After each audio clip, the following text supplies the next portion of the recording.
옛날 아주 먼 옛날에 호랑이도 험한 산세에 겁을 먹고 피해 간다는 강원도 깊은 상월자기에 외딴 기와집이 한 채 있었습니다.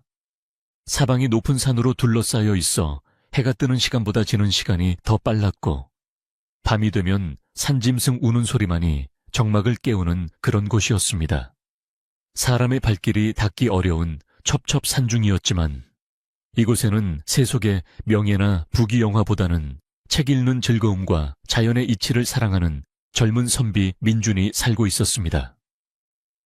그는 비록 물려받은 재산이 넉넉지 않아 끼니를 걱정해야 할 때도 있었지만 마음만은 언제나 비단옷을 입은 고관대작보다도 풍요롭고 넉넉했습니다. 민준의 집은 낡고 오래되어 비바람이 불면 기와장이 덜그럭거리는 소리를 냈지만 안팎은 언제나 정갈하게 쓸고 닦여 있어 주인의 성품을 그대로 보여주는 듯 했습니다. 마당 한가운데에는 오래된 매화나무 한 그루가 서 있어 봄이 되면 은은한 향기를 집안 가득 채웠고 뒷뜰에는 맑은 물이 솟아나는 작은 우물이 있어 사시사철 마르지 않았습니다. 민주는 이 집에서 어릴 적 자신을 업어 키워준 늙은 유모와 단둘이 의지하며 살아가고 있었습니다.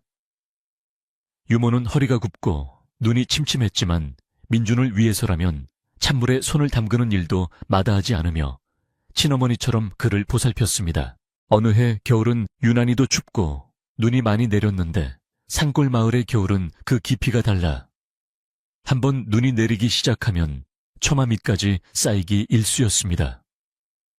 마을 사람들은 일찌감치 땔감을 넉넉히 준비하고 문틈을 단단히 막아 겨울을 날 채비를 마쳤지만 민준의 집은 땔감이 넉넉지 않아 아끼고 아꼈대야만 했습니다. 살을 애는 듯한 칼바람이 문풍지를 세차게 흔들 때면 방 안의 등불조차 위태롭게 흔들렸고 민준은 얇은 이불을 어깨에 두른 채 책을 읽으며 추위를 잊으려 애썼습니다. 유모는 아랫목에 남은 온기를 도련님께 양보하며 윗목에서 웅크리고 잠을 청하곤 했습니다. 그러던 어느 날 밤 하늘이 뚫린 듯 거센 눈보라가 몰아치기 시작했는데 그 기세가 마치 산신령이 놓아여 산을 뒤흔드는 것만 같았습니다.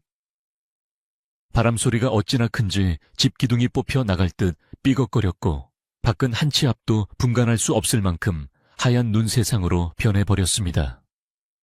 민주는 밤이 깊도록 잠을 이루지 못하고 책장을 넘기다가 문득 대문 밖에서 둔탁한 소리가 나는 것을 들었습니다. 바람에 나뭇가지가 부러지는 소리와는 달리 묵직하고도 기이한 울림이었기에 민주는 책을 덮고 귀를 기울였습니다. 처음에는 그저 바람이 만들어낸 소리라고 생각하여 무시하려 했으나 이내 희미하게 끙끙 앓는 듯한 사람의 신음소리가 바람소리 틈새로 섞여 들어왔습니다. 민주는 가슴이 철렁 내려앉는 것을 느끼며 자리에서 벌떡 일어났는데 이 깊은 산중의 눈보라 속에 사람이 있을 리 없다는 생각과 혹시라도 조난당한 이가 있다면 구해야 한다는 생각이 교차했습니다. 그는 서둘러 두꺼운 속옷을 껴입고 낡은 등롱에 불을 붙여 밖으로 나갈 채비를 하였습니다. 문을 열자마자 거센 바람과 함께 눈보라가 얼굴을 때려 눈을 뜨기조차 힘들었습니다. 마당에 쌓인 눈은 이미 무릎까지 차올라 한 걸음 내디딜 때마다 발이 푹푹 빠져 걷기조차 힘들었지만 민주는 등롱 불빛에 의지해 대문 쪽으로 힘겹게 나아갔습니다. 대문 앞에는 눈이 산처럼 쌓여 있었는데 그 하얀 눈더미 속에 검은 물체가 희미하게 보였습니다. 가까이 다가가 등롱을 비춰보니 그것은 사람이었는데 웬 사내 하나가 대문 기둥을 붙잡으려다 힘이 빠져 그대로 쓰러진 듯한 모습이었습니다. 사내의 몸 위로는 이미 꽤 많은 눈이 덮여 있어 조금만 더 늦었더라면 그대로 눈 속에 파묻혀 목숨을 잃었을지도 모를 상황이었습니다. 민주는 화들짝 놀라 등롱을 내려놓고 사내의 몸을 흔들며 정신을 차리라고 소리쳤지만 사내는 이미 의식을 잃은 채 꼼짝도 하지 않았습니다. 사내의 몸은 얼음장처럼 차가웠고 입술은 파랗게 질려 있었으나 코 밑에 손을 대보니 다행히 미약하게나마 숨이 붙어 있었습니다. 민주는 다급하게 안채를 향해 유모를 불렀고 잠결에 주인의 다급한 목소리를 들은 유모가 놀란 가슴을 쓸어내리며 허둥지둥 달려 나왔습니다. 두 사람은 힘을 합쳐 사내를 겨우 일으켜 세웠는데 사내의 덩치가 생각보다 크고 무거워 비틀거리며 안방으로 옮겨야 했습니다. 따뜻한 아랫목에 사내를 눕힌 민준과 유모는 서둘러 사내의 젖은 옷을 벗기고 마른 수건으로 몸을 닦아 천을 높이려 애썼습니다. 사내의 옷은 겉보기에는 남루해 보였으나 젖은 겉옷을 벗겨내자 안에는 질 좋은 비단으로 만든 속옷을 입고 있어 예사로운 사람이 아님을 짐작하게 했습니다. 게다가 어깨와 등 곳곳에는 날카로운 것에 베인 듯 단 상처 자국이 있었고 어떤 상처는 아직 아물지 않아 핏물이 배어 나오고 있어 보는 이로 하여금 안타까움을 자아냈습니다. 유모는 혀를 차며 약초를 지식여 상처에 붙였고 민주는 밤새도록 사내의 곁을 지키며 물수건으로 열을 식혔습니다. 사흘 밤낮으로 고열에 시달리던 사내는 헛소리를 중얼거리며 끙끙 앓았는데 그 목소리에는 깊은 분노와 두려움이 서려 있어 듣는 사람의 마음을 무겁게 했습니다.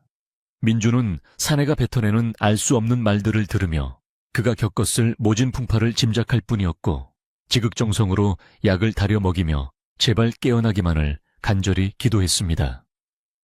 눈보라가 멈추고 햇살이 눈부시게 내리쬐던 나흘째 되는 날 아침, 사내는 마침내 긴 잠에서 깨어나 희미하게 눈을 떴습니다. 처음 눈을 뜬 사내는 낯선 천장과 자신을 내려다보는 민준을 보며 잔뜩 경계하는 눈빛을 보였으나 몸을 일으키려다 밀려오는 통증에 다시 자리에 눕고 말았습니다. 민준은 부드러운 목소리로 그를 안심시키며 이곳은 안전한 곳이니 걱정하지 말라고 일렀습니다. 사내는 한참 동안 민준을 빤히 바라보다가 갈라진 목소리로 여기가 어디이며 자신을 구해준 이가 누구인지 물었습니다. 민준은 차근차근 자초지종을 설명해 주었지만 사내는 무언가 기억해 내으려는 듯 미간을 찌푸리며 머리를 감싸 쥐었습니다. 사내는 자신의 이름이 무엇인지, 어디서 왔는지, 왜 그 눈보라치는 밤에 산속을 헤매고 있었는지 전혀 기억하지 못한다고 말했습니다.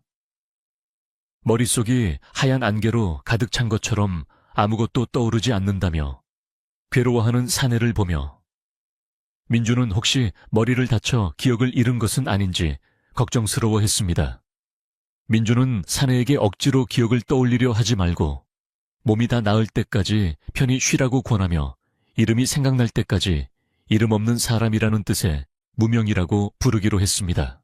무명은 민준의 따뜻한 배려와 유모의 정성 어린 보살핌 덕분에 하루가 다르게 기력을 회복해 나갔습니다. 그는 비록 기억은 잃었지만 몸에 밴 예의범절은 잊지 않은 듯 밥을 먹거나 물을 마실 때도 흐트러짐 없는 자세를 유지했습니다. 또한 상처가 어느 정도 아물자 가만히 누워 밥만 축낼 수 없다며 집안의 굳은 일을 찾아 하기 시작했습니다. 처음에는 장작을 패는 도끼질이 서툴렀지만 타고난 힘과 눈썰미로 금세 익숙해져 나중에는 마당에 장작더미를 산처럼 쌓아놓을 정도가 되었습니다. 민주는 무명에게 굳이 힘든 일을 하지 않아도 된다고 만류했으나 무명은 생명의 은인에게 밥값이라도 하고 싶다며 고집을 꺾지 않았습니다. 그는 마당을 쓸고 물을 깃고 무거운 짐을 나르는 등 집안의 머슴들이 하는 일을 도맡아 했지만 그의 행동 하나하나에는 왠지 모를 기품이 서려 있어 천한 일을 하는 사람 같지 않아 보였습니다. 유모는 그런 무명을 보며 쯧쯧 혀를 차면서도 듬직한 일꾼이 생겨 내심 든든해하는 눈치였습니다. 어느 날 저녁 무명은 민준이 책을 읽고 있는 사랑방 마루 끝에 앉아 조심스럽게 말을 꺼냈습니다. 그는 자신이 누구인지 알 수 없으나 이곳에 있으면 마음이 편안하고 밖으로 나가면 누군가 자신을 해칠 것 같은 막연한 두려움이 든다고 고백했습니다. 그러면서 민준에게 자신이 기억을 찾을 때까지 아니면 평생이라도 좋으니 이 집에 하인으로 머물며 은혜를 갚게 해달라고 간청했습니다. 그의 눈빛은 절박하면서도 진실되어 보였고 민준은 차마 그 부탁을 거절할 수 없었습니다. 민준은 잠시 고민하다가 무명을 하인이 아닌 식구처럼 대하겠노라고 약속하며 그의 청을 받아들였습니다. 비록 형편은 넉넉지 않으나 콩 한쪽이라도 나눠 먹으며 함께 살아가자고 말하는 민준의 얼굴에는 따뜻한 미소가 번졌습니다. 무명은 감격에 겨운 표정으로 민준에게 깊이 고개를 숙여 절을 올렸고 그날부터 두 사람의 기묘한 동거가 본격적으로 시작되었습니다. 하지만 그때는 아무도 알지 못했습니다.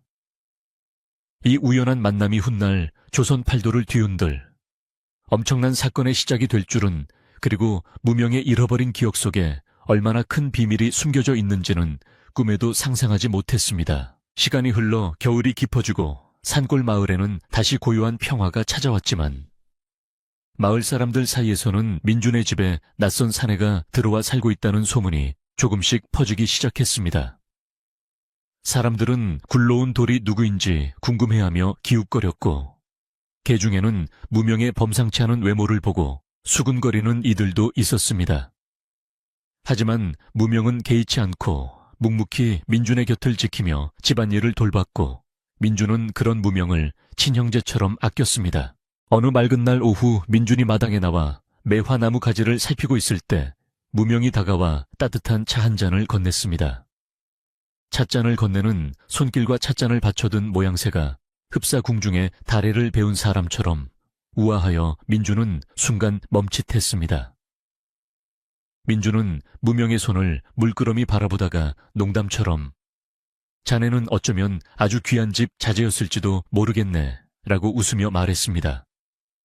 무명은 씁쓸한 미소를 지으며 귀한 집 자제였다면 어찌 이런 상월자기에서 목숨을 구걸해 했겠습니까? 라고 대답했지만 그의 눈동자 깊은 곳에는 알 수 없는 슬픔이 스쳐 지나갔습니다. 무명의 존재는 민준의 적적했던 삶에 큰 활력이 되었고 유모 또한 아들 같은 무명을 챙기느라 하루가 짧게 느껴졌습니다. 셋은 화로의 밤을 구워 먹으며 도란도란 이야기를 나누기도 하고 눈 쌓인 마당을 함께 치우며 웃음꽃을 피우기도 했습니다. 차가운 겨울바람도 세 사람의 온기를 식히지는 못했고 낡은 기와집은 그 어느 때보다 따뜻한 기운으로 가득 찼습니다. 하지만 평화는 언제나 폭풍전야처럼 위태로운 법이라 민준의 집을 호시탐탐 노리는 검은 그림자가 서서히 다가오고 있었습니다. 민준에게는 먼 친척벌드는 당숙이 하나 있었는데 그는 마을에서 꽤나 잘 사는 지주였지만 욕심이 많고 성정이 포악하기로 소문난 사람이었습니다. 그는 민준이 가진 낡은 기와집과 그 터가 명당이라는 풍수지간의 말을 듣고 오래전부터 그 집을 뺏으려고 혈안이 되어 있었습니다.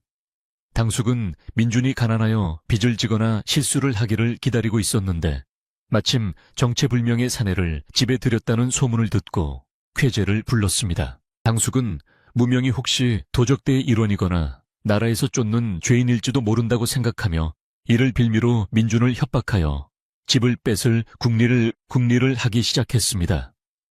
그는 하인들을 시켜 민준의 집을 감시하게 하고 무명의 일거수일투족을 보고받으며 꼬투리를 잡을 기회만 엿보았습니다. 산골 마을의 평화로운 겨울 풍경 뒤로 탐욕스러운 음모가 싹트고 있었지만 민준과 무명은 아직 다가올 위기를 전혀 눈치채지 못한 채 서로를 의지하며 하루하루를 보내고 있었습니다. 어느 날 장터에 나갔던 유모가 헐레벌떡 집으로 돌아와 민준에게 당숙이 관아의 포졸들과 무언가 속닥거리는 것을 보았다고 전했습니다.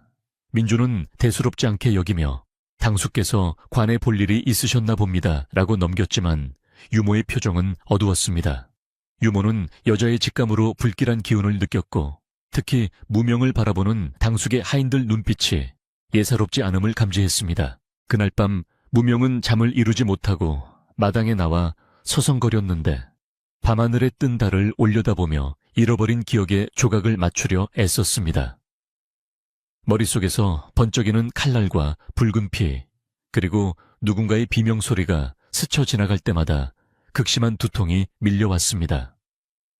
그는 괴로움에 신음하며 가슴을 움켜쥐었고 품속 깊이 간직해 온 작은 물건을 꺼내 달빛에 비추어 보았습니다.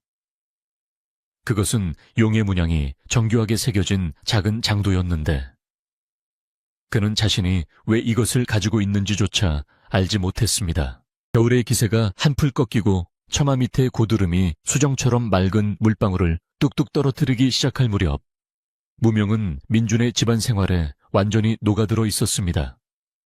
그는 처음에 어색함을 벗어던지고 제법 능숙하게 집안일을 처리해 나갔는데 그 솜씨가 어찌나 야무지고 깔끔한지 낡은 기와집이 몰라보게 단정해질 정도였습니다. 마당에 쌓인 눈을 치우는 비질 하나에도 절도가 있었고 부엌에서 쓰는 칼을 갈아도 날이 시퍼렇게 서도록 정성을 다하니 유모는 입이 마르도록 그를 칭찬했습니다. 하지만 무명의 행동거지에는 여전히 상월마을의 머슴이나 평범한 일꾼들에게서는 찾아볼 수 없는 기이한 위험이 서려 있어 보는 이들의 고개를 갸웃거리게 만들었습니다. 어느 날 오후 무명은 뒤뜰에 쪼그리고 앉아 흙바닥에 나뭇가지로 무언가를 끄적이고 있었는데 마침 그곳을 지나가던 민준이 그 모습을 우연히 목격하게 되었습니다. 민준이 발소리를 죽이고 다가가 어깨너머로 들여다보니 무명은 놀랍게도 어려운 한시의 한 구절을 유려한 필체로 땅바닥에 적어 내려가고 있었습니다. 글자 획 하나하나에 힘이 넘치고 균형이 완벽하여 마치 당대 최고의 명필이 쓴 글씨를 보는 듯한 착각을 불러 일으킬 정도였습니다. 민준이 놀라움에 헛기침을 하자 무명은 화들짝 놀라며 쥐고 있던 나뭇가지를 던지고 발로 급히 글씨를 문질러 지워버렸습니다. 민준은 짐짓 아무것도 보지 못한 척하며 무명에게 말을 걸었지만 속으로는 그에 대한 궁금증이 더욱 커져만 갔습니다. 글을 읽고 쓸 줄 아는 것은 물론이요. 그 필체가 예사롭지 않다는 것은 그가 과거에 학문을 깊이 닦은 선비였거나 그 이상의 신분이었음을 짐작하게 했습니다. 민준은 무명에게 글을 배운 적이 있느냐고 넌지시 물어보았으나 무명은 그저 어깨를 으쓱하며 기억이 나지 않지만 손이 저절로 움직였습니다. 라고만 짧게 대답하고는 서둘러 자리를 피했습니다. 그의 뒷모습에는 자신의 정체를 드러내는 것을 극도로 꺼리는 듯한 조심스러움과 당혹감이 묻어 있었습니다. 이 무렵 마을 우물가와 장터에서는 민준의 집에 새로 들어온 사내에 대한 소문이 꼬리에 꼬리를 물고 퍼져나가고 있었습니다. 아낙네들은 빨래터에 모여 무명의 훤칠한 키와 잘생긴 이목구비에 대해 이야기하며 얼굴을 붉혔고 사내들은 주막에 모여 그의 힘이 장사라느니 무예를 익힌 것 같다느니 하며 입방아를 찧었습니다. 개중에는 그가 나라에서 쫓겨난 역적의 자손이라거나 큰 죄를 짓고 숨어 들어온 탈옥수일 것이라는 흉흉한 소문을 퍼뜨리는 이들도 있어 민준의 귀를 걱정스럽게 만들었습니다. 하지만 정작 무명은 마을 사람들의 시선에는 아랑곳하지 않고 오로지 집안일에만 몰두하며 조용히 지냈습니다. 그러던 중 민준의 오촌 당숙인 최참판의 귀에도 이 소문이 들어가게 되었는데 그는 평소 민준의 집과 땅을 헐값에 사들여 자신의 밭을 넓히려는 욕심을 품고 있던 자였습니다. 최참판은 뚱뚱한 몸집에 기름진 얼굴을 하고 있었으며 성격이 불같고 교활하여 마을 사람들에게는 공포의 대상이나 다름없었습니다. 그는 민준이 정체불명의 사내를 집에 들였다는 소식을 듣자마자 무릎을 치며 쾌재를 불렀습니다. 이것이야말로 눈의 가시 같은 조카를 몰아붙여 집문서를 받아낼 절호의 기회라고 생각했기 때문이었습니다. 최참판은 곧바로 험상궂게 생긴 하인들을 대동하고 민준의 집으로 향했는데 그 기세가 마치 전쟁터에 나가는 장수처럼 위압적이었습니다. 대문을 발로 걷어차듯 열어젖히고 마당으로 들어선 최참판은 큰 소리로 민준의 이름을 부르며 행패를 부리기 시작했습니다. 이놈 민준아, 어른이 오셨는데 당장 나와서 문안을 올리지 않고 무엇을 하느냐. 그의 고함 소리에 놀란 닭들이 푸드덕거리며 날뛰었고 평온하던 집안은 순식간에 아수라장이 되었습니다. 민준은 서재에서 책을 읽다 급히 뛰어나와 당숙에게 정중하게 고개를 숙였지만 최참판은 인사를 받는 둥 마는 둥 하며 콧방귀를 뀌었습니다. 민준이 당숙을 안 채 마루로 모시려 했으나 최참판은 거들 떠보지도 않고 마당 한구석에서 장작을 패고 있던 무명에게로 성큼성큼 다가갔습니다. 무명은 묵묵히 도끼질을 하고 있었는데 최참판이 다가오자 하던 일을 멈추고 그를 빤히 바라보았습니다. 보통의 하인이라면 양반이 다가오면 납작 엎드려 조아려야 마땅하건만 무명은 허리를 꼿꼿이 세운 채 전혀 주눅들지 않는 눈빛으로 최 참판을 응시했습니다. 그 눈빛이 어찌나 서늘하고 강렬한지 천하의 최 참판조차 순간적으로 등골이 오싹해짐을 느끼며 뒷걸음질 칠 뻔했습니다. 자존심이 상한 최 참판은 짐짓 더 큰 목소리로 호통을 쳤습니다. 내 이놈 천한 것이 감히 양반을 똑바로 쳐다보다니 눈알이 빠지고 싶으냐? 당장 무릎을 꿇고 머리를 조아리지 못할까? 최 참판의 고함에도 무명은 눈 하나 깜짝하지 않고 차분한 목소리로 대답했습니다. 처음 뵙는 분이라 인사를 드리려 했습니다만 대뜸 하대하시니 당황스럽습니다. 무명의 목소리는 낮았지만 울림이 있었고 말투 또한 저작거리의 왈패들과는 차원이 다른 격식이 느껴졌습니다. 이 건방진 태도에 최 참판의 얼굴은 불그락푸르락해졌습니다. 최 참판은 지팡이를 들어 무명을 내리치려 했으나 무명은 날렵하게 몸을 피하며 지팡이를 가볍게 낚아챘습니다. 순식간에 벌어진 일이라 최 참판은 중심을 잃고 비틀거렸고 따라온 하인들이 놀라 우르르 몰려들었습니다. 무명은 지팡이를 놓지 않은 채 최 참판의 눈을 똑바로 바라보며 낮게 으르렁거렸습니다. 남의 집에서 주인 허락도 없이 행패를 부리시는 것은 도리가 아닌 줄로 아옵니다. 그의 말 한마디 한마디에는 뼈가 있었고 서리빨 같은 기세에 눌린 하인들은 감히 덤벼들지 못하고 주춤거렸습니다.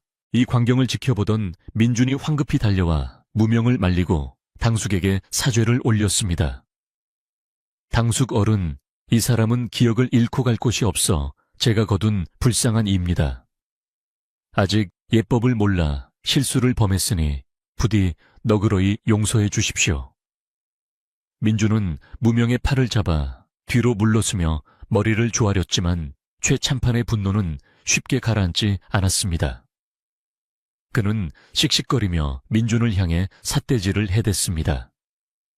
내 놈이 기어이 사단이 났구나 근본도 모르는 놈을 집안에 들여 집안 망신을 시키다니 내 이놈을 관에 고발하여 당장 옥살이를 시킬 것이다.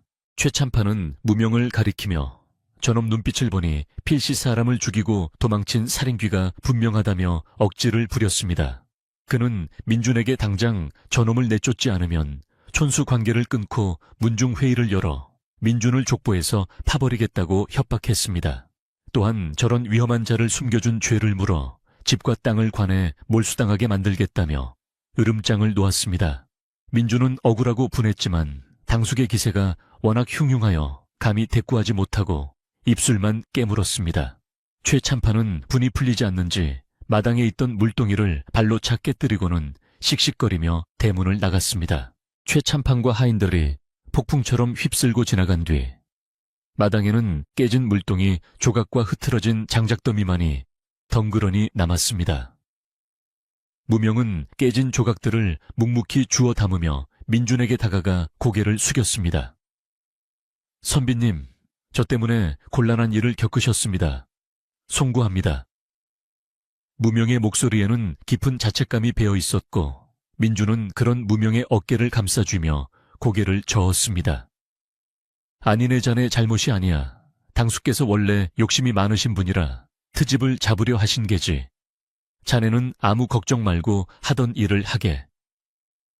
민준은 애써 웃어 보였지만 그의 마음속에도 불안한 그림자가 드리워졌습니다. 그날 저녁 밥상은 침울한 분위기 속에 차려졌습니다. 유모는 밥그릇을 내려놓으며 한숨을 푹 쉬었고 민준은 밥알을 새는 듯 깨작거렸습니다. 무명은 죄인처럼 고개를 숙인 채 국만 떠먹었는데 숟가락질 소리조차 내지 않으려 조심하는 기색이 역력했습니다. 식사를 마친 후 유모는 설거지를 하다 말고 물에 젖은 손을 앞침에 닦으며 민준을 부엌 한 구석으로 불렀습니다. 유모의 표정은 그 어느 때보다 심각했고 주름진 눈가에는 걱정이 가득했습니다. 유모는 주위를 두리번거리며 누가 듣지 않는지 확인한 후 목소리를 낮춰 속삭였습니다. 도련님, 제 말씀을 허투루 듣지 마십시오. 저 무명이라는 사내 말입니다. 아무리 봐도 보통 사람이 아닙니다. 유모의 말에 민주는 의아한 듯 되물었습니다. 그게 무슨 말씀이세요? 유모도 아시다시피 기억을 잃은 딱한 사람 아닙니까? 하지만 유모는 단호하게 고개를 저으며 말을 이었습니다. 제가 젊었을 적에 잠시 한양 대갓집에서 일을 하지 않았습니까? 그때 높은 벼슬아치들을 많이 보았는데 저 사람에게서는 그때 보았던 대감마님들보다 더 귀한 기운이 느껴집니다. 유모는 말을 계속했습니다. 오늘 최참판 나으리가 행패를 부릴 때 보셨습니까? 그 살벌한 눈빛이며 지팡이를 막아내는 솜씨가 어찌 총우석 머슴의 것이겠습니까? 게다가 밥 먹을 때 수저를 쥐는 모양새나 물을 마실 때 고개를 돌리는 습관은 뼈대 있는 가문에서 엄하게 배우지 않고서는 나올 수 없는 태도입니다. 유모는 무명이 혹시라도 왕실과 관련된 사람이거나 큰 역모에 휘말린 사람이 아닐까 두렵다고 털어놓았습니다. 만약 관에서 알게 된다면 우리 집안까지 멸문지화를 당할 수도 있습니다, 도련님. 민주는 유모의 말을 부정하고 싶었지만 마음 한구석에서는 긍정할 수밖에 없었습니다. 자신 또한 무명에게서 범접할 수 없는 기품을 느꼈고 그가 무의식 중에 보여주는 행동들이 예사롭지 않다는 것을 알고 있었기 때문입니다. 하지만 민주는 이미 무명을 가족처럼 여기고 있었기에 그를 차마 내칠 수는 없었습니다. 유모, 너무 걱정 마세요. 설사 그가 누구라 해도 지금은 우리 식구입니다. 죽을 위기에서 살아난 사람을 다시 사지로 내몰 수는 없지 않습니까? 민준의 단호한 말에 유모는 더 이상 말을 잇지 못하고 긴 한숨만 내쉬었습니다. 밤이 깊어지자 상골 마을에는 다시 어둠이 깔렸고 차가운 바람이 문풍지를 울렸습니다. 무명은 사랑방 툇마루에 앉아 어두운 밤하늘을 올려다보고 있었습니다. 그의 손에는 낮에 최 참판의 지팡이를 막아낼 때 느꼈던 감각이 아직도 생생하게 남아 있었습니다. 자신의 몸이 머리보다 먼저 반응하여 움직였다는 사실에 무명 스스로도 놀라고 있었습니다. 나는 도대체 누구인가?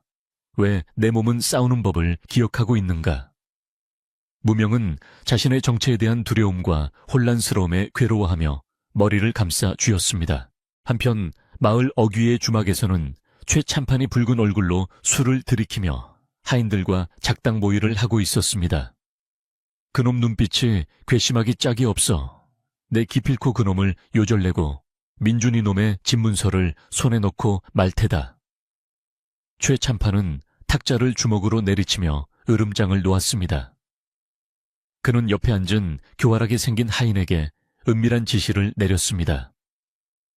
내일 날이 밝는 대로 읍내관에 가서 삿되게 고하거라. 민준이 놈이 흉악한 도적을 숨겨주고 있다고 말이다. 그리고 최참판은 하인의 귀에 무언가를 속삭였고 하인은 비열한 웃음을 지으며 고개를 끄덕였습니다. 다음 날 아침 마을의 공기는 전날과는 다르게 무겁고 차갑게 가라앉아 있었습니다. 하늘은 잔뜩 흐려 금방이라도 눈이 쏟아질 것 같았고 까마귀 떼가 민준의 집 지붕 위를 빙빙 돌며 불길하게 울어댔습니다. 무명은 새벽 일찍 일어나 마당을 쓸고 있었는데 왠지 모를 불안감에 자꾸만 대문 쪽을 힐끔거렸습니다. 간밤에 꾼 꿈자리가 뒤숭숭하여 마음이 진정되지 않았습니다. 꿈속에서 그는 화려한 골룡포를 입고 있었지만 온몸이 피투성이가 된 채 낭떠러지로 떨어지고 있었습니다. 아침 식사를 마친 후 민주는 서재에서 책을 읽으려 했으나 글자가 눈에 들어오지 않았습니다. 유모의 경고와 당숙의 협박이 머릿속을 맴돌아 집중할 수가 없었습니다. 그때 대문 밖에서 웅성거리는 소리와 함께 낯선 발자국 소리가 들려왔습니다. 민준이 문을 열고 내다보니 낯선 사내 2명이 집 안을 기웃거리고 있었습니다. 그들은 평범한 마을 사람이 아니라 보찜장수 행색을 하고 있었지만 눈매가 날카롭고 행동이 민첩하여 장사꾼처럼 보이지 않았습니다. 그들은 무명을 발견하자 서로 눈짓을 교환하고는 슬그머니 사라졌습니다. 무명 또한 그 낯선 이들의 시선을 느꼈습니다. 그들이 자신을 보고 흠칫 놀라는 표정을 지었다는 것을 놓치지 않았습니다. 무명은 직감적으로 그들이 자신을 알고 있거나 자신을 쫓는 무리일지도 모른다는 생각이 들었습니다. 내가 이곳에 머무는 것이 이 착한 사람들에게 해가 되는 것은 아닐까. 무명은 손에 쥐고 있던 빗자루를 꽉 움켜쥐었습니다. 떠나야 할 때가 온 것일까? 아니면 맞서 싸워야 할 것인가? 선택의 기로에 선 무명의 표정은 비장해졌습니다.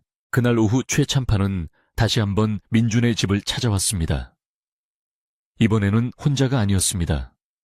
마을 이장과 동네 유지들 몇 명을 대동하고 나타나 마을 회의를 열어야 한다며 마당에 멍석을 깔게 했습니다. 최참판은 짐짓 점잖은 척하며 말했습니다. 우리 마을에 정체불명의 외지인이 들어와 인심이 흉흉해지고 있네. 이 사람의 신원을 확실히 하지 않으면 마을의 안전을 장담할 수 없으니 오늘 여기서 끝장을 봐야겠네. 마을 사람들은 최참판의 눈치를 보며 웅성거렸고 분위기는 험악하게 돌아갔습니다. 민주는 당숙의 뻔한 속셈을 알면서도 어쩔 수 없이 무명을 마당으로 불러냈습니다. 무명이 마당 한가운데 서자 마을 사람들의 시선이 그에게 집중되었습니다. 최참판은 의기양양한 표정으로 무명에게 다가가 삿대질을 하며 소리쳤습니다. 자, 말해보아라. 너는 어디서 굴러먹던 개뼈닭이냐? 내 놈이 훔친 물건들을 숨겨두고 있다는 제보가 들어왔다. 최참판은 미리 짜놓은 각본대로 무명을 도둑으로 몰아가기 시작했습니다. 무명은 어이가 없었지만 침착함을 잃지 않고 최참판을 응시했습니다. 이제 곧 닥쳐올 폭풍을 예감하며 무명은 주먹을 불끈 쥐었습니다. 마당에 깔린 멍석 위로 긴장감이 감돌았고 최참판의 쩌렁쩌렁한 호통소리가 산골 마을의 고요를 깨뜨리며 메아리쳤습니다. 마을 사람들은 숨을 죽인 채 이 광경을 지켜보았는데 그들의 눈빛에는 호기심과 두려움이 뒤섞여 있었습니다. 최참판은 붉게 상기된 얼굴로 씩씩거리며 무명을 향해 삿대질을 멈추지 않았고 그의 입에서는 차마 입에 담기 힘든 욕설과 모욕적인 언사들이 쏟아져 나왔습니다. 그는 무명이 자신의 집 담장을 넘어 귀한 폐물을 훔쳐 달아난 도적이라며 당장 그 죄를 물어 멍석마리를 해도 시원치 않다고 소리 질렀습니다. 민주는 기가 막혀 입을 다물지 못했고 억울함에 가슴이 터질 것 같았지만 무명은 여전히 흔들림 없는 눈빛으로 최참판을 응시할 뿐이었습니다. 최참판은 미리 작당한 하인들에게 눈짓을 보내며 민준의 집안을 샅샅이 뒤지라고 명령했습니다. 저놈이 훔친 물건을 이 집 어딘가에 숨겨두었을 것이 분명하다. 부엌 아궁이 속부터 장독대 뒤까지 모조리 뒤져서 증거를 찾아내거라. 그의 말이 떨어지기가 무섭게 험상궂은. 하인들이 신발도 벗지 않은 채 안방과 사랑방을 오가며 난장판을 만들기 시작했습니다. 유모는 이게 무슨 날벼락이냐 며 발을 동동 구르고 울부짖었지만 하인들은 들은 채도 하지 않고 장롱 서랍을 엎고 이불을 헤집어 놓으며 집안을 쑥대밭으로 만들었습니다. 정갈하게 정리되어 있던 민준의 서책들이 바닥에 나뒹굴고 아끼던 찻잔이 깨지는 소리가 들려올 때마다 민준의 마음도 함께 부서져 내리는 듯 했습니다. 한참 동안 집안을 뒤지던 하인 중 하나가 무명이 기거하는 행랑채에서 소리를 지르며 뛰쳐나왔습니다. 나으리 찾았습니다. 여기 증거가 있습니다. 하인의 손에는 낡은 보자기에 쌓인 무언가가 들려 있었는데 최참판은 회심의 미소를 지으며 그것을 낚아채듯 받아들었습니다. 최참판이 보란듯이 보자기를 풀자 그 안에서는 영롱한 빛을 내뿜는 옥 놀이개 하나가 나왔습니다. 그것은 최참판의 부인이 아끼던 폐물로 마을 사람들도 익히 알고 있는 귀한 물건이었습니다. 최참판은 놀이개를 높이 치켜들며 소리쳤습니다. 보아라, 내 말이 틀리지 않지 않느냐. 이놈이 내 집에서 훔친 물건이 버젓이 이놈 방에서 나왔다. 마을 사람들은 웅성거리며 무명을 의심스러운 눈초리로 바라보기 시작했고 여기저기서 수근거리는 소리가 들려왔습니다. 저렇게 멀쩡하게 생긴 양반이 도둑질을 하다니. 역시 사람 속은 모르는 거야. 민준 선비가 사람을 잘못 들였어 라는 말들이 비수처럼 날아와 꽂혔습니다. 민준은 얼굴이 하얗게 질려 최참판 앞을 가로막으며 외쳤습니다. 당숙 어른, 이건 모함입니다. 무명은 종일 저와 함께 있었고 집 밖을 나간 적이 없습니다. 누군가 몰래 가져다 놓은 것이 분명합니다. 민준은 억울함을 호소하며 무명을 변호했지만 이미 증거가 나온 마당에 그의 말은 공허한 메아리처럼 흩어질 뿐이었습니다. 무명은 자신을 위해 필사적으로 항변하는 민준을 보며 가슴 한구석이 찡해오는 것을 느꼈습니다. 그는 천천히 걸어나와 민준을 뒤로 물러서게 한 뒤 최참판을 향해 입을 열었습니다. 제가 훔치지 않았다는 것은 하늘이 알고 땅이 알 것입니다. 이 물건이 왜 제 방에 있었는지는 모르겠으나 저는 결코 남의 물건에 손을 대는 파렴치한 짓은 하지 않습니다. 무명의 목소리는 낮지만 단호했고 그 태도에는 거짓을 말하는 사람에게서 볼 수 없는 당당함이 서려 있었습니다. 하지만 최참판은 콧방귀를 뀌며 하인들에게 무명을 포박하라고 지시했습니다. 도둑놈이 혀만 길구나 당장 저놈을 묶어라. 하인들이 밧줄을 들고 달려들자 무명은 본능적으로 방어 자세를 취했지만 민준이 다칠까 염려하여 섣불리 힘을 쓰지 못하고 주춤거렸습니다.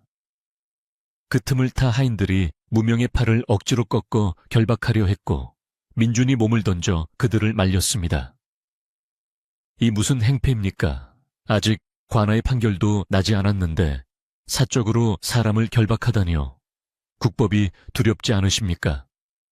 민준의 필사적인 저항에 하인들은 잠시 멈칫했고 최참판은 분기탱천하여 민준의 뺨을 후려쳤습니다. 내 이놈 감히 어른에게 대드느냐. 도둑놈을 감싸는 걸 보니 너도 한통속이 분명하구나. 최참판은 민준까지 싸잡아 관에 넘기겠다고 협박하며 으름장을 놓았습니다. 그는 내일 날이 밝는 대로 포졸들을 데리고 와서 무명을 끌고 갈 것이니 도망칠 생각은 꿈도 꾸지 말라고 경고했습니다. 오늘 밤은 내 너희에게 마지막 자비를 베풀어 줄 터이니 죄를 뉘우치고 기다려라. 최참판은 씩씩거리며 옥 놀이개를 챙겨 하인들과 함께 돌아갔고 마을 사람들도 혀를 차며 하나둘씩 흩어졌습니다. 폭풍이 휩쓸고 간 마당에는 찢어진 멍석과 깨진 살림살이들, 그리고 망연자실한 표정의 민준과 유모만이 남았습니다. 저녁이 되자 산골 마을에는 칠흑 같은 어둠이 내려앉았고 민준의 집은 무거운 침묵에 잠겼습니다. 유모는 부엌에서 숨죽여 흐느끼며 엉망이 된 살림을 정리했고 민준은 찢어진 문풍지를 바르며 깊은 한숨을 내쉬었습니다. 무명은 행랑채 자신의 방에 앉아 멍하니 촛불을 바라보고 있었습니다. 자신의 존재가 이 평화로운 집에 큰 재앙을 불러왔다는 자책감이 그를 짓눌렀습니다. 기억을 잃은 자신을 거두어준 은인에게 보답은커녕 도둑이라는 누명까지 쓰게 만들었으니 쥐구멍이라도 찾고 싶은 심정이었습니다. 무명은 조용히 일어나 짐을 꾸리기 시작했습니다. 옷가지 몇 벌과 민준이 선물해준 집신 한 켤레, 그것이 그가 가진 전부였습니다. 그는 민준과 유모가 잠든 틈을 타 몰래 떠나기로 결심했습니다. 자신이 사라지면 최참판도 더 이상 민준을 괴롭힐 명분이 없을 것이라 생각했기 때문입니다. 그는 붓을 들어 민준에게 남길 편지를 쓰려다가 글을 남기는 것조차 사치라 생각하고 붓을 내려놓았습니다. 그저 마음속으로 깊이 사죄하며 언젠가 은혜를 갚을 날이 오기를 기약할 뿐이었습니다. 짐을 챙겨 들고 방문을 조심스럽게 연 무명은 마당을 가로질러 대문으로 향했습니다. 밤 공기는 차가웠고 달빛은 구름에 가려 희미했습니다. 그가 대문 빗장을 조심스럽게 열려는 순간 뒤에서 낮고 엄한 목소리가 들려왔습니다. 그 몸으로 어디를 가려 하느냐? 민준이었습니다. 민준은 잠도 자지 않고 대청마루에 앉아 무명을 기다리고 있었던 것입니다. 무명은 깜짝 놀라 뒤를 돌아보았고 어둠 속에서 민준의 형형한 눈빛과 마주쳤습니다. 민준은 천천히 걸어 내려와 무명의 앞을 막아섰습니다. 무명은 고개를 숙인 채 떨리는 목소리로 말했습니다. 선비님, 저 때문에 겪지 않아도 될 고초를 겪으셨습니다. 제가 떠나야 모든 것이 해결됩니다. 저 하나만 없어지면 최참판도 더 이상 선비님을 괴롭히지 않을 것입니다. 무명은 울먹이며 제발 자신을 보내달라고 간청했습니다. 하지만 민준은 무명의 손에 들린 보찜을 빼앗아 바닥에 내려놓으며 단호하게 말했습니다. 자네가 떠나면 도둑이라는 누명을 인정하는 꼴이 되네. 그리고 나는 내 식구가 억울하게 쫓겨나는 것을 지켜볼 만큼 비겁한 사람이 아닐세. 민준은 무명의 어깨를 단단히 잡고 눈을 맞추며 말을 이었습니다. 나는 자네를 믿네. 세상 사람들이 다 손가락질해도 나는 자네가 결백하다는 것을 아네. 우리가 함께 견뎌내야 하네. 피한다고 해결될 일이 아니야. 민준의 말에는 깊은 신뢰와 따뜻한 진심이 담겨 있어 무명의 얼어붙은 마음을 녹여내렸습니다. 무명은 참았던 눈물을 터뜨리며 민준 앞에 무릎을 꿇었습니다. 선비님, 그는 말을 잇지 못하고 오열했고 민준은 그런 무명을 말없이 일으켜 세워 안아주었습니다. 밤은 더욱 깊어졌고 민준은 무명을 달래어 방으로 돌려보낸 뒤 자신도 방으로 들어갔습니다. 다시 혼자가 된 무명은 좀처럼 잠을 이룰 수 없었습니다. 민준의 믿음에 보답하기 위해서라도 이 난관을 헤쳐나갈 방법을 찾아야 했습니다. 그는 문득 품속 깊이 간직해온 기억이 없는 순간부터 지니고 있었던 물건을 꺼내 들었습니다. 낡은 천에 겹겹이 쌓여있던 그것은 달빛을 받아 서늘한 빛을 내뿜는 작은 장도 단검이었습니다. 그는 그동안 이 칼을 꺼내보는 것조차 두려워 애써 외면해 왔었지만 오늘은 왠지 그 칼이 자신에게 말을 거는 듯한 느낌을 받았습니다. 무명이 떨리는 손으로 칼집에서 칼을 뽑자 방 안의 공기가 순식간에 차가워지는 듯 했습니다.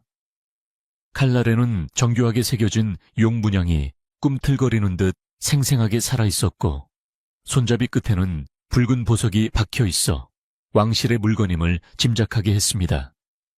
무명이 칼날을 손가락으로 쓸어내리는 순간 머릿속에서 강렬한 섬광이 번쩍이며 잊혀졌던 기억의 파편들이 폭포수처럼 쏟아져 내리기 시작했습니다. 불타는 궁궐 비명 지르는 궁녀들, 그리고 자신을 향해 대군마마 피하셔야 합니다. 라고 외치며 쓰러지던 호위무사의 얼굴이 선명하게 떠올랐습니다. 극심한 두통과 함께 무명은 바닥에 쓰러져 뒹굴었습니다. 대군, 내가 왕의 동생이란 말인가? 억눌려 있던 기억이 되살아나면서 그는 자신이 누구인지 왜 쫓기게 되었는지 모든 전말을 깨닫게 되었습니다. 역모를 꾀하던 반대파 세력이 자신을 제거하려 했고 그 와중에 충신들의 도움으로 간신히 궁을 빠져나와 도망치다 상월짜기까지 오게 된 것이었습니다. 그는 단순히 기억을 잃은 떠돌이가 아니라 조선의 왕위 계승 서열에 있는 고귀한 신분의 왕족이었습니다. 기억을 되찾은 무명아니 대군의 눈빛은 이전과는 완전히 달라져 있었습니다. 혼란과 두려움은 사라지고 그 자리에는 서슬퍼런 분노와 왕족 특유의 위엄이 들어찼습니다. 그는 다시 칼을 칼집에 꽂으며 맹세했습니다. 자신을 살려준 민준과 유모를 지키고 썩어빠진 탐관오리들과 역적들을 심판하겠노라고. 그러나 당장은 자신의 신분을 드러내는 것이 오히려 민준에게 더 큰 위험이 될 수도 있음을 알기에 그는 신중하게 행동해야 했습니다. 밖에서는 새벽을 알리는 닭 울음소리가 희미하게 들려오고 있었습니다. 같은 시각 마을 어귀의 숲속에는 낯선 그림자 10여 개가 은밀하게 움직이고 있었습니다. 그들은 검은 복면을 하고 허리에는 긴 칼을 차고 있었는데 움직임이 기민하고 발소리가 나지 않는 것으로 보아 고도로 훈련된 자객들이거나 군사들임이 분명했습니다. 그중 우두머리로 보이는 자가 낮은 목소리로 지시를 내렸습니다. 확실하다. 이곳에 그분이 계시다. 날이 밝는 대로 들이닥쳐 모셔가야 한다. 만약 저항하는 자가 있다면 베어도 좋다. 그들의 살기 등등한 눈빛은 어둠 속에서도 번뜩였고 그들은 민준의 집을 포위하듯 서서히 조여들고 있었습니다. 잠을 설치고 새벽 일찍 일어난 유모는 장독대에 물을 뜨러 나왔다가 숲 쪽에서 번쩍이는 불빛과 쇠붙이 부딪히는 소리를 들었습니다. 본능적으로 불길함을 느낀 유모는 황급히 방으로 뛰어들어가 민준을 깨웠습니다. 도련님, 큰일 났습니다. 밖의 분위기가 심상치 않습니다. 도적대인지 관군인지 모를 사람들이 집 주변을 에워싸고 있는 것 같습니다. 민준은 화들짝 놀라 일어나 창문을 조금 열어 밖을 살폈습니다. 어스름한 새벽빛 사이로 집 주위를 둘러싼 검은 그림자들이 보였고 그 수는 어림잡아도 수십 명은 되어 보였습니다. 민준은 직감적으로 이것이 단순한 도둑누명 사건이 아님을 깨달았습니다. 당숙이 보낸 포졸들이라기에는 그들의 기세가 너무나 살벌했고 무기 또한 예사롭지 않았기 때문입니다. 민준은 서둘러 옷을 갖춰 입고 무명의 방으로 달려갔습니다. 이복에 일어나게 지금 당장 피해야 하네. 밖이 포위되었어. 민준이 문을 벌컥 열었을 때 무명은 이미 의복을 단정히 하고 방 가운데 정조하고 있었습니다. 그의 무릎 위에는 간밤에 보았던 그 장도가 놓여 있었고 그의 표정은 태산처럼 차분했습니다. 민준은 무명의 달라진 분위기에 압도되어 잠시 말을 잇지 못했습니다. 무명은 천천히 고개를 들어 민준을 바라보며 부드럽지만 힘있는 목소리로 말했습니다. 선비님, 그동안 베풀어 주신 은혜 죽어서도 잊지 않겠습니다. 이제 모든 것은 제자리를 찾을 것입니다. 두려워하지 마십시오. 무명은 칼을 허리춤에 차고 자리에서 일어났습니다. 그의 모습에서는 더 이상 남루한 하인의 모습은 찾아볼 수 없었고 천하를 호령할 듯한 기백이 흘러넘쳤습니다. 민준은 멍하니 그를 바라보며 자네 도대체 누구인가 라고 중얼거릴 뿐이었습니다. 그때 대문이 쾅 하고 부서질 듯 열리며 최참판이 관아의 포졸들을 이끌고 들이닥쳤습니다. 죄인 무명을 당장 끌어내라. 최참판의 고함 소리와 함께 포졸들이 마당으로 우르르 몰려 들어왔고 그 뒤로 숲속에 매복해 있던 정체불명의 무리들도 담장을 넘어 집 안으로 난입하기 시작했습니다. 좁은 마당은 순식간에 수많은 사람들로 가득 찼고 일촉즉발의 긴장감이 감돌았습니다. 최참판은 예상치 못한 검은 복면의 무리들을 보고 당황하여 너희는 누구냐 라고 소리쳤지만 그들은 최참판을 거들떠보지도 않고 오직 무명이 나오는 방문만을 주시하고 있었습니다. 마침내 방문이 열리고 무명이 마당으로 걸어 나왔습니다. 아침 햇살이 그의 등 뒤로 쏟아지며 눈부신 후광을 만들어냈습니다. 무명은 마당에 가득 찬 칼날과 창끝 앞에서도 눈 하나 깜짝하지 않고 천천히 마당 한가운데로 걸어 내려왔습니다. 최참판은 기세에 눌려 뒷걸음질 치면서도 악을 썼습니다. 저놈을 잡아라, 어서 포박해. 하지만 포졸들은 무명의 섯을 퍼런 기세에 눌려 아무도 섣불리 다가가지 못했습니다. 그때 검은 복면을 한 무리 중 우두머리가 앞으로 나서며 칼을 뽑아 들었습니다. 최참판과 마을 사람들은 이제 무명이 죽은 목숨이라 생각하며 비명을 질렀습니다. 민준은 무명을 보호하기 위해 안 돼 라고 외치며 앞으로 뛰어들려 했습니다. 그러나 다음 순간 믿을 수 없는 광경이 펼쳐졌습니다. 칼을 뽑아든 우두머리가 무명에게 달려드는 대신 그 자리에 털썩 무릎을 꿇고 머리를 땅에 박으며 큰 소리로 외쳤습니다. 대군마마 늦게 찾아와 뵈어 죽을 죄를 지었습니다 소신. 금군별장 왕의 호위대장 윤서마마의 명을 받들러 왔습니다. 그의 외침이 마당에 울려 퍼지자 뒤이어 검은 복면을 쓴 모든 무사들이 일제히 무릎을 꿇고 엎드렸습니다.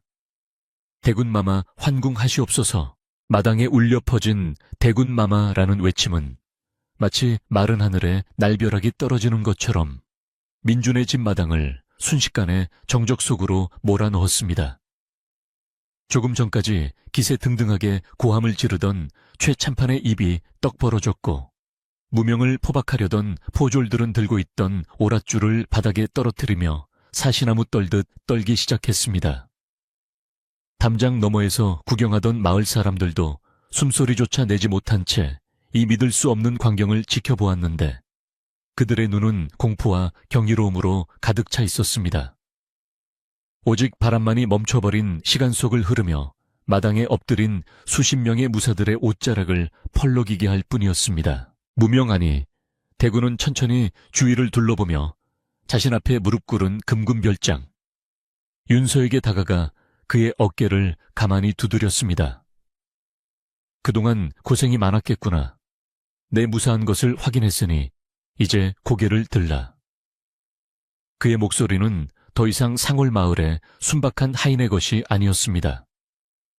낮게 깔리면서도 위험이 서려 있어 듣는 이로 하여금 저절로 고개를 숙이게 만드는 왕족의 기품이 흘러 넘쳤습니다. 윤서는 감격에 겨운 얼굴로 고개를 들어 대군을 올려다보았고 눈가에는 그동안 주군을 찾아 헤매던 서름과 안도의 눈물이 그렁그렁 맺혀 있었습니다. 상황을 파악하지 못한 최참판은 다리에 힘이 풀려 그 자리에 주저앉고 말았는데 그의 얼굴은 핏기가 완전히 사라져 백지장처럼 하얗게 변해 있었습니다. 그는 자신이 방금 전까지 도둑으로 몰았으며 욕설을 퍼붓고 심지어 매질까지 하려 했던 사내가 바로 임금님의 친동생이라는 사실을 도저히 받아들일 수 없었습니다. 만약 이것이 꿈이라면 제발 빨리 깨어나기를 간절히 빌었으나 눈앞에 번쩍이는 금군들의 칼날과 호위무사들의 살기 등등한 눈빛은 이것이 피할 수 없는 현실임을 잔인하게 알려주고 있었습니다. 민준 역시 충격을 받기는 마찬가지여서 멍하니 서 있는 채로 아무런 말도 하지 못하고 있었습니다. 겨우내 자신의 낡은 옷을 입고 함께 밥을 먹으며 웃고 떠들던 형제가 실은 감히 얼굴조차 마주보지 못할 높은 신분의 귀인이었다니 가슴이 먹먹해져 왔습니다. 민준이 황급히 정신을 차리고 예를 갖추려 무릎을 꿇으려 하자 대군은 재빨리 다가와 민준의 팔을 잡으며 만류했습니다. 선비님, 이러지 마십시오. 이곳에서 저는 그저 선비님의 도움으로 목숨을 건진 무명일 뿐입니다. 대군의 눈빛은 여전히 따뜻하고 진실되어 민준의 혼란스러운 마음을 조금이나마 진정시켜 주었습니다. 대군은 곧바로 표정을 바꾸어 차가운 눈빛으로 최참판을 쏘아보았는데 그 서슬 퍼런 기세에 최참판은 비명조차 지르지 못하고 바닥에 머리를 쳐박았습니다. 대군은 천천히 걸음을 옮겨 최참판 앞으로 다가갔고 금군들이 길을 터주며 삼엄한 경계를 섰습니다. 내 이놈 고개를 들어라. 대군의 낮은 명령에 최참판은 덜덜 떨며 겨우 고개를 들었으나 감히 대군의 눈을 마주치지 못하고 시선을 바닥에 고정한 채 살려달라고 빌기 시작했습니다. 죽을 죄를 지었습니다. 마마소인이 눈이 멀어 귀한 분을 알아보지 못하고 망령된 짓을 저질렀습니다. 부디 목숨만은 살려주시옵소서. 대군은 싸늘한 목소리로 꾸짖었습니다. 나를 알아보지 못한 것은 죄가 아니다. 허나 힘없는 조카를 핍박하고 죄 없는 사람에게 누명을 씌워 사지로 내몰려 했던 그 탐욕스럽고 사악한 마음이 바로 내 놈의 죄값이니라. 대군의 호통은 마당을 쩌렁쩌렁 울렸고 듣는 이들의 가슴을 서늘하게 만들었습니다. 내 놈이 진정 양반이라면 아랫사람을 굽어 살피고 덕을 베풀어야 마땅하거늘 재물에 눈이 멀어 천륜을 저버리고 마을의 질서를 어지럽혔으니 이를 어찌 용서할 수 있겠느냐. 최참판은 대군의 질책에 아무런 변명도 하지 못하고 그저 땅에 머리를 찌으며 통곡할 뿐이었습니다. 대군은 옆에 서 있던 금군 별장에게 명하여 최참판이 가져온 옥 놀이개를 가져오게 했습니다. 별장이 건네준 놀이개를 손에 쥔 대군은 최참판의 면전에 그것을 던지며 말했습니다. 이따위 물건 하나로 사람의 목숨과 명예를 짓밟으려 했더냐. 내 죄를 국법으로 다스려 능지처참을 해도 모자라겠지만 이곳은 나를 살려준 은인의 집이니 피를 보고 싶지 않다. 대군은 잠시 숨을 고른 뒤 엄중한 처분을 내렸습니다. 당장 이 마을을 떠나거라. 그리고 다시는 민준 선비와 이 마을 사람들 앞에 나타나지 마라. 만약 내 명을 어길 시에는 그때야말로 내 놈의 목을 베어 엄히 다스릴 것이다. 최참판은 감지덕지하여 눈물을 흘리며 연신절을 올렸습니다. 성은이 망극하옵니다. 마마 당장 떠나겠습니다. 다시는 얼씬도 하지 않겠습니다. 그는 허둥지둥 일어나 도망치듯 대문을 빠져나갔고 그 뒤를 따르던 하인들과 관아의 포졸들도 쥐구멍을 찾듯 황급히 사라졌습니다. 마을 사람들은 그 모습을 보며 10년 묵은 체정이 내려가는 듯한 통쾌함을 느꼈고 권선징각의 이치를 눈앞에서 확인하며 웅성거렸습니다. 그동안 최참판의 횡포에 시달렸던 사람들은 저마다 안도의 한숨을 내쉬며 가슴을 쓸어내렸습니다. 마당이 정리되자 대군은 마을 사람들을 향해 돌아섰습니다. 사람들은 혹시라도 불똥이 튈까 두려워 뒷걸음질 쳤지만 대군은 부드러운 미소를 지으며 그들을 안심시켰습니다. 그동안 정체를 숨겨 여러분을 놀라게 하여 미안하오. 내 비록 신분은 다르나 이 마을에서 보낸 겨울은 내 평생 가장 따뜻한 기억으로 남을 것이오. 대군은 금군들에게 명하여 가져온 곡식과 비단을 마을 사람들에게 나누어 주도록 했습니다.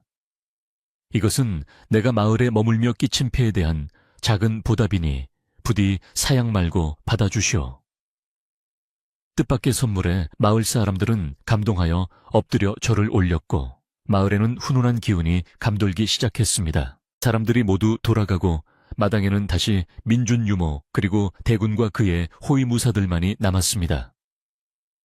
대군은 긴장이 풀린 듯 깊은 숨을 내쉬며 민준을 바라보았습니다. 선비님 많이 놀라셨죠. 미리 말씀드리지 못한 것을 용서하십시오. 민준은 고개를 저으며 말했습니다.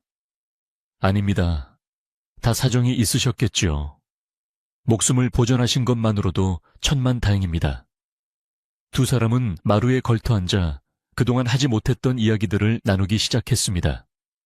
유모는 부엌으로 달려가 귀한 손님들을 대접할 점심상을 차리기 시작했고 금군들은 마당 한편에서 조용히 대기하며 주군을 지켰습니다. 대군은 자신이 궁을 떠나게 된 경위를 털어놓았습니다. 왕위 계승 문제를 두고 조정의 간신들이 역모를 꾸몄고 왕인 형님을 보호하기 위해 자신이 미끼가 되어 궁을 빠져나왔다는 것이었습니다. 도망치는 과정에서 자객들의 습격을 받아 절벽 아래로 떨어지며 기억을 잃었고 눈을 떠보니 민준의 집 앞이었다는 설명이었습니다.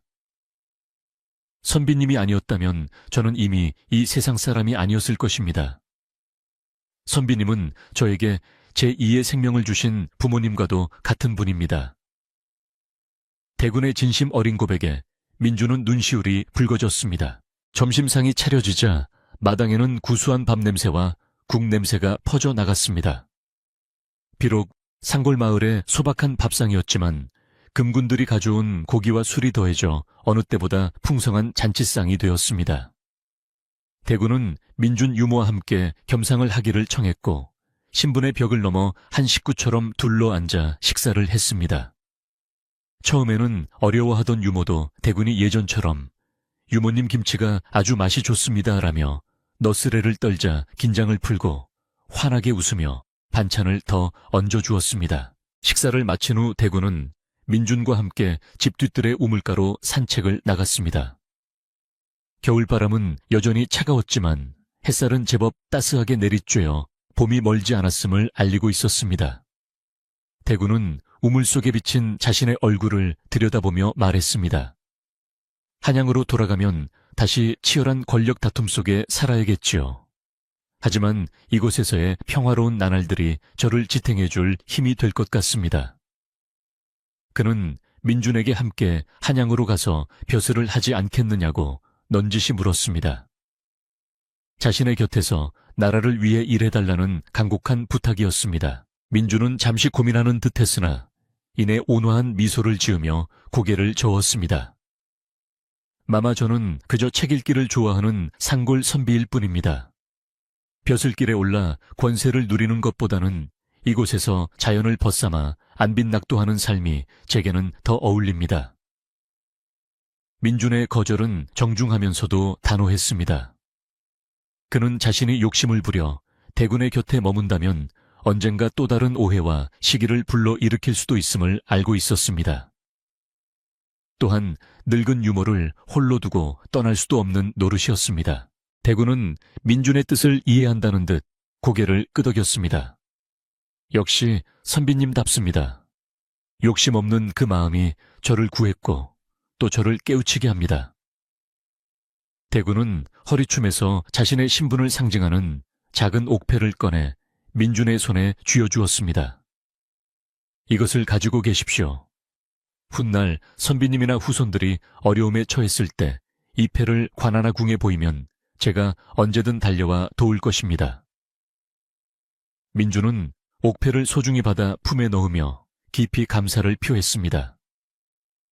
두 사람 사이에는 말로 다 할 수 없는 깊은 신뢰와 우정이 흐르고 있었습니다. 해질 무렵이 되자 금군들은 떠날 채비를 서둘렀습니다. 날이 어두워지기 전에 산길을 벗어나야 했기에 지체할 시간이 없었습니다.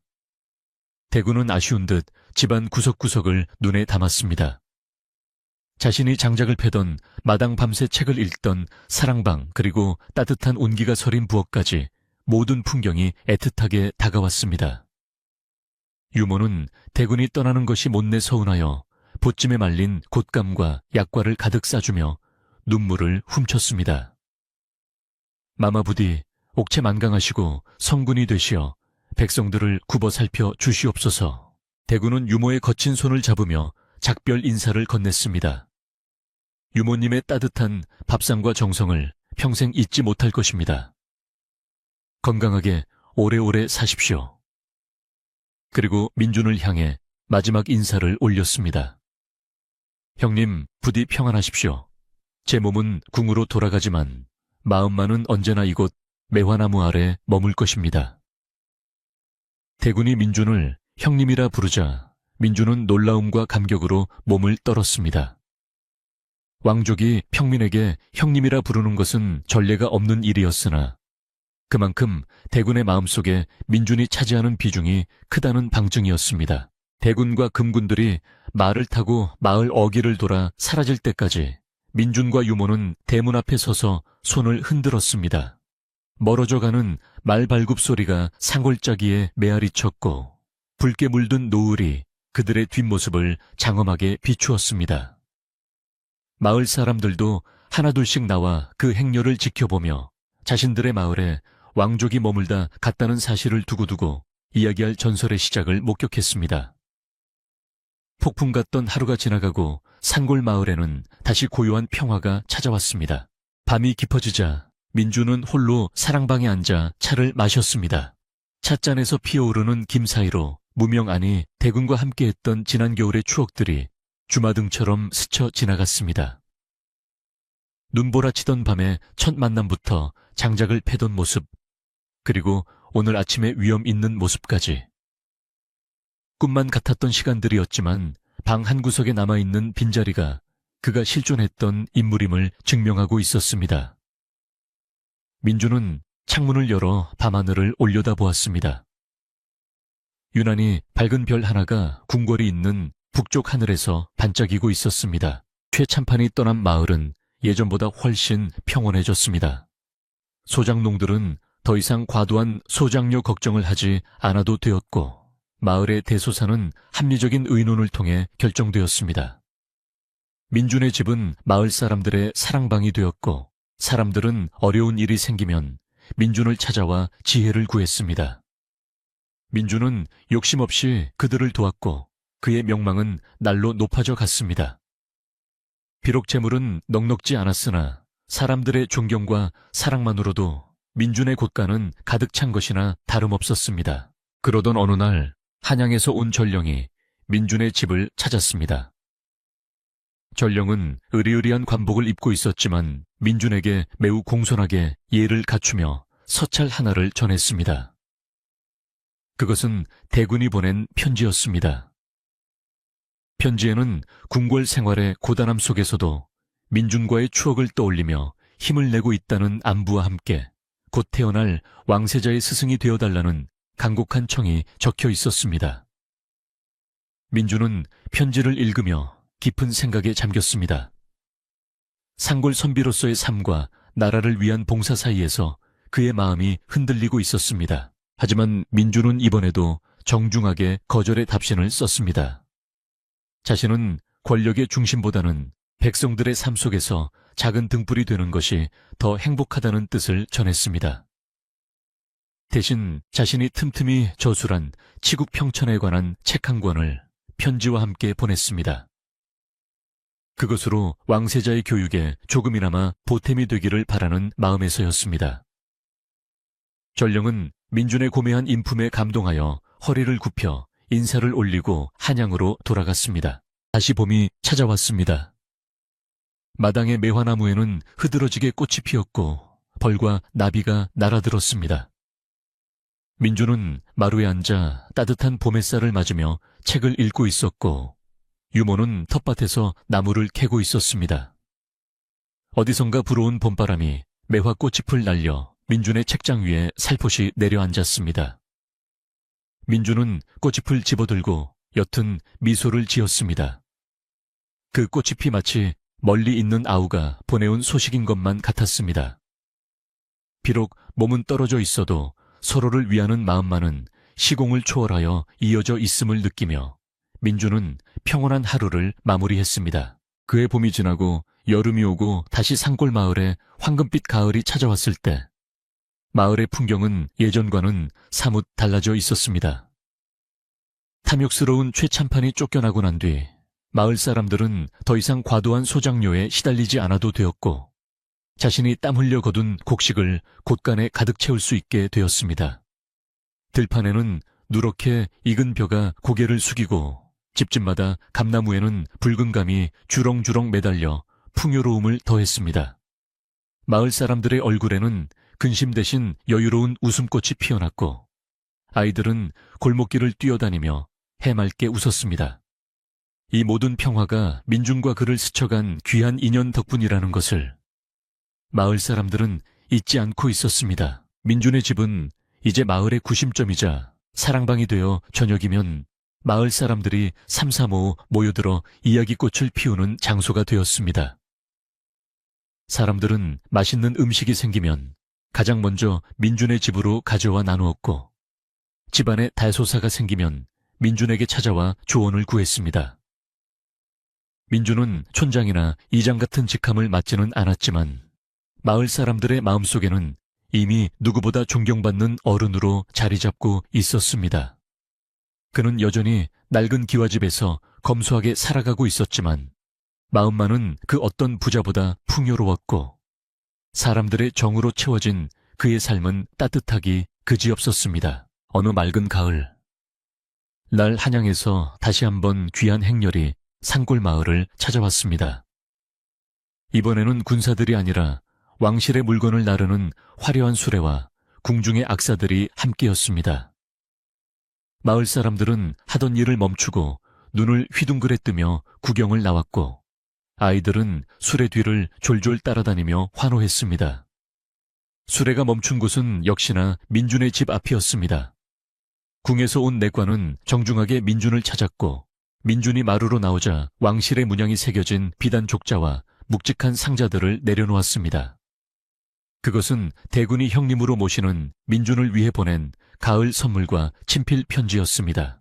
내관이 전한 대군의 편지에는 궁궐 생활의 근황과 함께 민준에 대한 그리움이 절절하게 담겨 있었습니다. 대군은 편지에서 형님 궁궐의 화려한 단풍을 보니 형님 집 마당의 매화나무와 뒤뜰의 고요한 숲이 더욱 그립습니다. 몸은 멀리 있어도 마음은 늘 형님 곁에 있음을 잊지 마십시오 라고 적어 보냈습니다.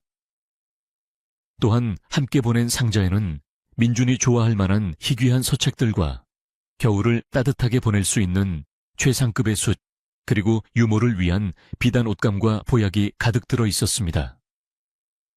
민주는 대군의 세심한 배려에 가슴이 뭉클해져 눈시울을 붉혔습니다. 특히 대군이 보낸 선물 중 가장 눈길을 끈 것은 직접 쓴 현판이었습니다. 현판에는 유덕지가 유드즈자, 즉 덕이 있는 사람의 집이라는 네 글자가 힘있는 필체로 적혀 있었습니다. 내관은 대군 마마께서 이 집에서 머물며 배운 덕을 평생 잊지 않겠다는 뜻으로 직접 쓰신 것입니다. 이 현판을 대문 위에 걸어두시면 앞으로 그 누구도 이 집을 함부로 하지 못할 것입니다. 라고 설명했습니다. 민주는 황공하여 어쩔 줄 몰라 했으나 내관의 간곡한 청에 못 이겨 마을 청년들의 도움을 받아 대문 위에 현판을 걸었습니다. 현판이 걸리자 낡고 소박했던 민준의 집은 일순간에 기품 있는 명문가의 저택처럼 빛나 보였습니다. 마을 사람들은 현판을 올려다보며 감탄했고 지나가는 나그네들도 발걸음을 멈추고 고개를 숙이고 지나갈 정도로 위엄이 서렸습니다. 이것은 단순히 왕족의 글씨라서가 아니라 민준이 그동안 쌓아온 덕행과 대군과의 아름다운 우정이 깃들어 있기 때문이었습니다. 유모는 대문 앞에 서서 현판을 바라보며 우리 도련님 복을 이제야 다 받으시는구나 하며 옷고름으로 눈물을 훔쳤습니다. 그날 저녁 민준의 집 마당에서는 마을 잔치가 벌어졌습니다. 궁에서 보내온 귀한 술과 고기를 마을 사람들과 함께 나누기 위해 민준이 자리를 마련한 것입니다. 멍석이 깔린 마당에는 푸짐한 음식이 차려졌고 마을 안악들은 전을 부치고 떡을 썰느라 분주했습니다. 고소한 기름 냄새와 구수한 밥 냄새가 온 마을에 진동했고 사람들의 웃음소리가 담장을 넘어 산자락까지 울려 퍼졌습니다. 어른들은 술잔을 기울이며 민준의 덕을 칭송했고 아이들은 입안 가득 떡을 물고 즐거워했습니다. 민준은 사람들 사이를 다니며 술을 따르고 부족한 것은 없는지 살폈습니다. 마을 최고령인 노인이 민준의 손을 잡으며 말했습니다. 선비님 덕분에 우리 마을이 살맛 나는 곳이 되었습니다. 옛날 최참판이 있을 때는 숨도 크게 못 쉬고 살았는데 이제는 다리 뻗고 잘 수 있으니 이 얼마나 큰 복입니까?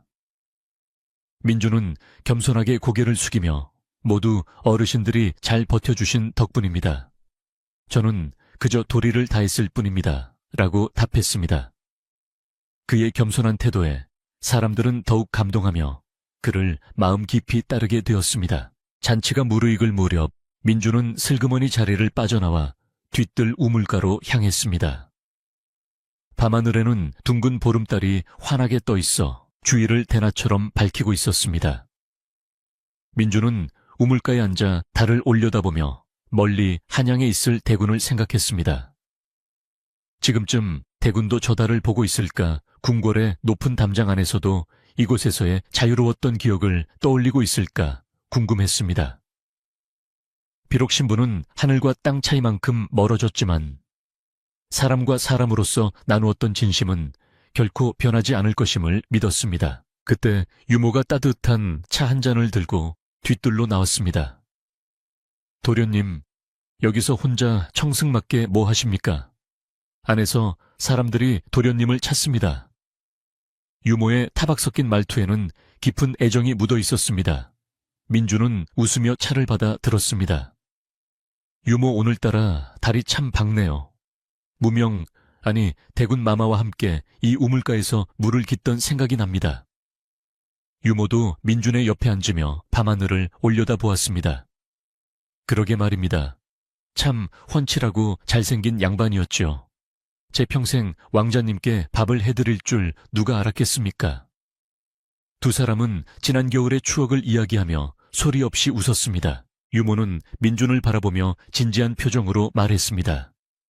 도련님, 이제 집안도 안정이 되었고 나라도 평안해졌으니 도련님도 좋은 짝을 만나 가정을 꾸리셔야지요. 대군 마마께서도 그걸 바라실 겁니다. 민준은 쑥스러운 듯 헛기침을 하며 고개를 돌렸지만 싫지 않은 기색이었습니다.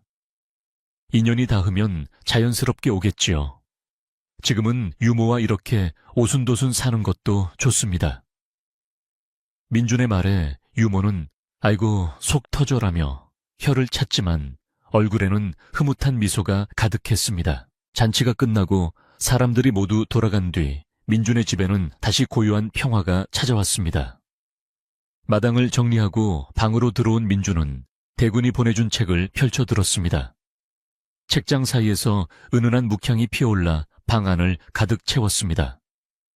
밖에서는 가을 귀뚜라미가 맑은 소리로 울어대고 바람에 흔들리는 풍경 소리가 은은하게 들려왔습니다. 민준은 책을 읽다가 문득 창문을 열어 밤 공기를 들이마셨습니다. 차가우면서도 상쾌한 공기가 머리를 맑게 해주었습니다. 민준은 잠자리에 들기 위해 이부자리를 폈습니다. 아랫목은 유모가 미리 불을 지펴 놓아 따뜻했고 이불에서는 햇볕에 잘 말린 뽀송뽀송한 냄새가 났습니다. 자리에 누운 민준은 천장을 바라보며 하루를 정리했습니다. 험난했던 지난 겨울의 시련이 있었기에 지금의 평화가 더욱 소중하게 느껴졌습니다. 착한 마음을 잃지 않고 살아가면 언젠가는 복이 되어 돌아온다는 옛 성현들의 말씀이 틀리지 않았음을 몸소 체험한 셈이었습니다. 민준의 눈꺼풀이 서서히 무거워졌습니다. 꿈속에서는 아마도 대군과 함께 눈 쌓인 산을 거닐거나 마루에 앉아 차를 마시는 꿈을 꿀 것만 같았습니다. 이제 그에게는 두려울 것도 걱정할 것도 없었습니다. 든든한 아우가 지켜주는 나라에서 사랑하는 이웃들과 함께 평화롭게 살아갈 날들만이 남아 있었습니다. 민준은 입가에 옅은 미소를 머금은 채 깊고 편안한 잠속으로 빠져들었습니다. 상월 마을의 밤은 깊어만 갔고 달빛은 민준의 집 지붕 위로 따스한 이불처럼 내려앉았습니다. 먼 훗날 사람들은 이 마을을 왕이 머물던 마을이라 부르며 위기에 처한 사람을 외면하지 않고 거두어준 선비 민준의 이야기를 전설처럼 전하게 되었습니다. 민준과 대군의 우정은 신분을 뛰어넘은 진정한 신애가 무엇인지를 보여주는 귀감이 되었고 민준의 집 앞 매화나무는 해마다 봄이 되면 그 어느 곳보다 아름다운 꽃을 피워 그들의 향기로운 이야기를 세상에 전했다고 합니다. 착한 사람은 복을 받고 진심은 반드시 통한다는 이 소박한 진리가 오늘 밤 여러분의 꿈속에도 따뜻하게 스며들기를 바랍니다. 이제 긴 이야기가 끝났습니다. 창밖에는 바람이 자고 세상은 고요한 잠에 들었습니다. 민준 선비가 누웠던 따뜻한 아랫목처럼 여러분의 이부자리도 포근하고 따뜻하기를 바랍니다. 오늘 하루 고단했던 모든 일들은 잊어버리고 민준의 마당에 쏟아지던 햇살처럼 평온한 마음으로 깊은 잠을 청해보세요. 이야기 속의 행복한 결말처럼 내일 아침에는 기분 좋은 일들이 여러분을 기다리고 있을 것입니다. 편안히 주무세요. 안녕히 주무세요.